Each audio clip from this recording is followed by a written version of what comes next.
All right, that also passes unanimously. So we'll move on to our program for tonight, and I'd like to introduce Stan Carey, Superintendent of Water and Sewer Operations, to provide an update on the results of the lead testing of water throughout the village and report on the progress that has been made on the village's lead service line inventory, as well as further work to be done. So thank you, and I'll turn it over to you. Okay, thank you. Good evening, Mayor, Trustee Harrington, and members of the EAB. Like the mayor said, I have a brief presentation tonight to bring us up to date where we are with our lead program here at the village. So I will have some time at the end to answer any questions that you may have, but I'll get right into the presentation. Okay, so just to go over some of the steps that the village has already taken to combat this lead issue throughout the village. The village still offers free lead testing for all residential homes within the village. You go to the website, you schedule a sample bottle drop-off. Our consultant will pick it up, and then you schedule for the drop it off, and then they'll come back and pick it up. And within a few weeks, you'll have your sample results, and it'll be logged into our system. The village continues to waive all permit fees related to lead service line replacements, which includes the road opening permit fees. We continue to do our identification program that's mandated by the EPA. We have until October as the deadline. We also offer in-home inspection assistance if you can't identify your own service line, which we'll show you the postcards and the poster behind me tonight. We're doing a new rollout. Once we have the EAB board's approval, it'll get mailed to each resident. We can assist someone if they can't identify their own service line. And we're going to have a web page to upload this for residents to identify their own service line material, which helps us hopefully get closer to the deadline of meeting our goal for October of this year. So this is where we are since the inception of our free lead testing. To date, the village has received requests and delivered over 1,200 sampling kits for lead testing to residents who requested them. Out of the 1,200 kits delivered, approximately 879 have been picked up and analyzed. You may ask, why is there a gap there? For some reason, residents request them, but they never call us back to schedule a pickup. So we just don't go by your house every Friday to pick them up. So some get lost in transition somehow. And in addition to those, under the New York State program, which was a little earlier than the village program, 903 lead samples were collected within the village. All right, so what has the sample results and data that were collected told the village? There's an estimated 7,300 service lines throughout the village that go to all the residential homes and businesses that we service. Out of those 7,300, approximately 5,800 remain unknown as to the type of material. And that's the obstacle, the challenge that's in front of us, what we're trying to ask for the residents' assistance in identifying these service lines. Out of those, 138 are confirmed to be lead through sampling. But I'd just like to note there that many, many more are expected to be found. We're finding that some residents, for whatever reason, they don't want to know what their service line is. And I don't really understand why, but right now we're only at 138. And if I were to guess, we're going to have thousands of them in the village. 378 of those samples have detectable lead, but were below the action level of 15 parts per billion. And the village needs greater participation by residents to self-identify their service lines. We'll talk about that a little bit tonight with what the EAB has asked us to roll out. And there is still the possibility that many will need to be field verified by excavation. We're going to have to dig test holes in certain locations in the village to actually get closer to a number that's acceptable for the health department and EPA to go into the next phase of the lead and copper program after the October deadline. This is, I just wanted to show this quickly. This is what the typical sample result looks like when you get the results emailed to you back home. And we got a lot of questions on this. It's not easy to read.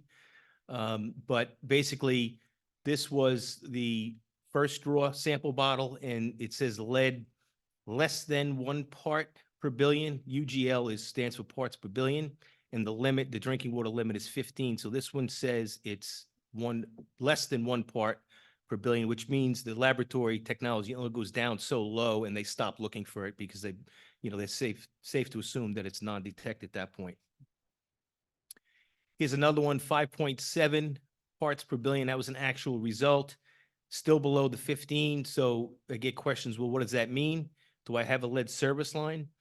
Well, it's really hard to tell because it could be coming from an old faucet. It could be coming from lead solder within the plumbing of your home. It could be a galvanized line in your basement. So it's really doesn't tell us what your service line is, but it's safe for a resident to know that you're well below the 15 parts per billion. This one is 1.6. So again, it really doesn't tell us much. But what we find is that some of the ones that are definitely classified as a lead service line, the numbers are really, really high. They're 50 parts per billion, well over the 15. They could be 50. I've seen hundreds of parts per billion, and that's definitely a full lead service line. But the challenge that we have is some of these numbers from the sample results, they're kind of in between, and it's hard to decipher which sample that was collected has not what the result was, but where is the lead coming from? Because you could have copper coming into your house on your property, but in the street, you still may have a lead service line or a lead gooseneck, they call it, where it's physically connected to the water main. So it's really tough to come up with a positive conclusion unless it's a really high number, or if we physically dig them up, or have assistance from a residence in the self-identification program.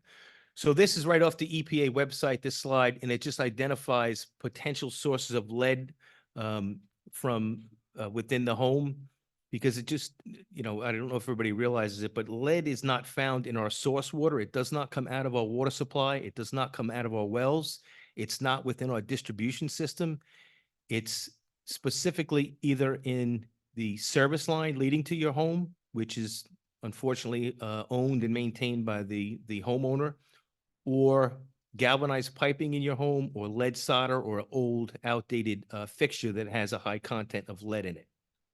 So those are the sources of lead, and this just kind of pinpoints the areas in your house where you may have lead. So typically, this is what the various types of service lines look like. The lead is a dull silver gray color that's easily scratched on with a coin, and a strong magnet, if you put a magnet on it, it will not cling to a lead pipe. Galvanized is dull silver gray. It's more rigid, and a strong magnet will typically cling to galvanized pipes.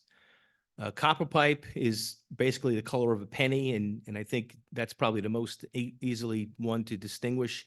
And then you have plastic pipe, which is PVC type of pipe, which could be white or blue, and that's fairly easy to distinguish also. This is just a better slide, more blown up, and brass is added onto the bottom of this. We're finding that some residents have brass in their homes too, coming into the home. So this is just a graph that we wanted to put up. We showed this at the last, it's been updated a little bit at the last EAB meeting that we spoke about lead. And what it is the blue represents the first draw out of your faucet in a sample. The 5 liter is the second draw, and then the 10-minute is the gray. And this is since we started adding the orthophosphate. Now, the orthophosphate that we've added does not totally remove the lead. It just helps to lower the levels. And, this graph shows us that it's trending downward, with the exception of that one outlier. And there could be a number of reasons why that one kind of stuck out. You see where the blue line sticks up there next to the 48. But overall, it's trending down since we started putting in the orthophosphate treatment. And what that does is it forms a protective film or coating on the inside of your pipes, which doesn't allow the lead to leach out as easily. But again, it's not a total answer to service line replacement to mitigate the lead in the water samples. There was a question, I was a little hesitant to put this slide up, but I think in some of the communications between the EAB board, I saw that somebody wanted to know about the health effects of lead.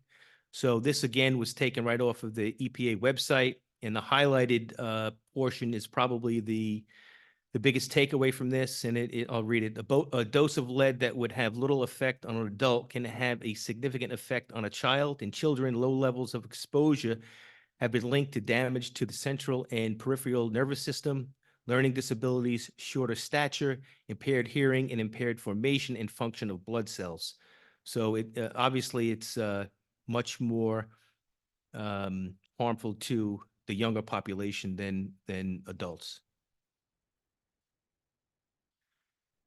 So one of the most frequent calls that I get is about filters. A lot of residents seem to be very interested in putting a filter in to mitigate the lead that's found in their homes. But I just wanted to make sure that people, do their research before they select a filter, and it has the appropriate NSF and ANSI certification. NSF ANSI 42 for particulate reduction of lead, and the claim of lead reduction. So really do your research before you decide on a filter. We really don't like to recommend a filter because there's so many out there, and if you don't maintain these filters, they can actually do more harm than good. How do you know what concentration this filter is removing? How long is it before you need to service the filter or change it? And if you let it go a week or a month beyond, its useful life before it needs to be changed or the media backwashed, you could be exposing yourself to actually higher levels of lead than what you think you're taking out. This slide's a little blurry, and this is another reason why we don't like to recommend it, because they have a very specific range of operating these filters based on the pH levels and the temperature of the water in your house. And if you're not sending the water through these ranges, within these ranges through this filter, you might not be removing any lead. So I'm just, at times, I'm a little puzzled why some residents choose to go this route and leave the lead service line in place with all the maintenance and uncertainties of these filters. The best course of action is to replace that lead service line. I know it's quite an expense, but it's the safest thing to do that would really put your mind to rest going forward. The lead would be gone if you just replace the service line. So this is part of the program the EAB is discussing tonight. With looking for feedback. We want to send out these postcards.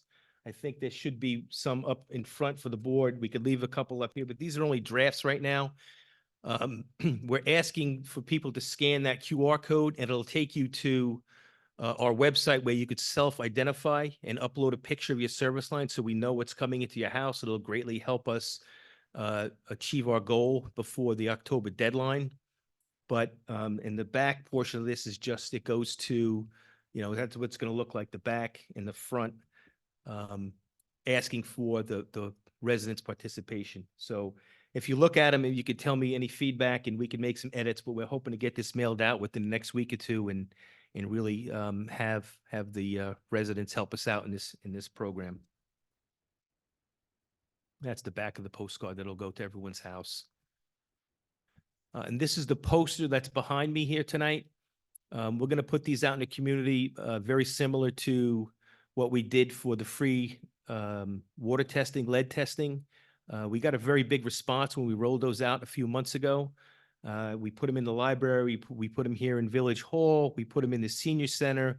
And I think some of the trustees we had some extra ones to some of the community meetings that they attended.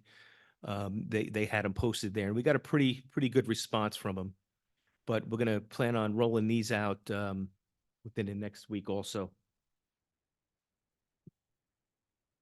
This is actually I'm afraid to click on it because I might not be able to get back if I do, but that is the website it takes you to. And I think the mayor actually did that this evening, and she said it only took her a minute or two. And it was, she took a picture, it was a couple questions, and then you upload the picture and it's off to our email address, and we could put it into our system. That's really all I had for an update. I'd be happy to entertain any questions that anyone may have, either at home or in the audience or from the board. Here we go. Okay, I'll work.